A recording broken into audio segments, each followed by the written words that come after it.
माणसातील भेसळ रोखण्यासाठी आपण जसे उपाय वापरतो त्याप्रमाणेच अन्नपदार्थातील भेसळ रोखण्यासाठी आपण पुढील स्क्रीनवर दिसणारे उपाय वापरावेत, हीच नम्र विनंती. आयोडीनयुक्त मिठाच्या सामान्य मिठाची भेसळ शोधणे, यासाठी खालील चाचण्या. मिरची पावडरमध्ये विरघळणारे कृत्रिम रंग शोधणे, यासाठी पुढील चाचण्या. हळदीच्या पावडरमध्ये कृत्रिम रंग शोधणे, यासाठी ह्या खालील चाचण्या 1, 2, 3 कराव्यात.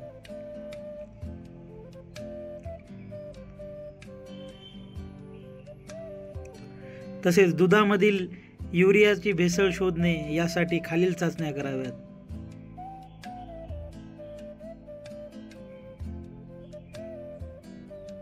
साखर, पीठ साखर, गूळ यामध्ये खडूचा पावडर याचा शोध घेणे, यासाठी खालील चाचण्या कराव्यात.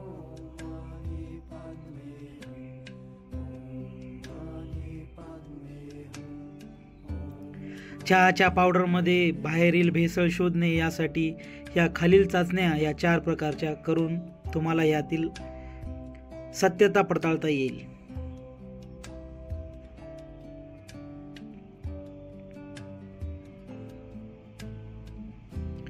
काय खरे काय खोटे हे सगळे शोधण्यासाठी या खालील चाचण्या कराव्यात.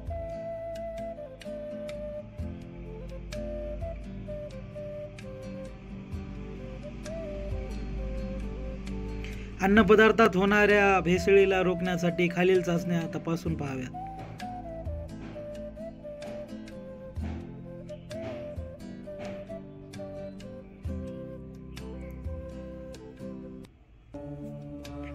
अन्नामध्ये जोडलेल्या रंगाची भेसळ शोधणे, यासाठी या खालील चाचण्या कराव्यात.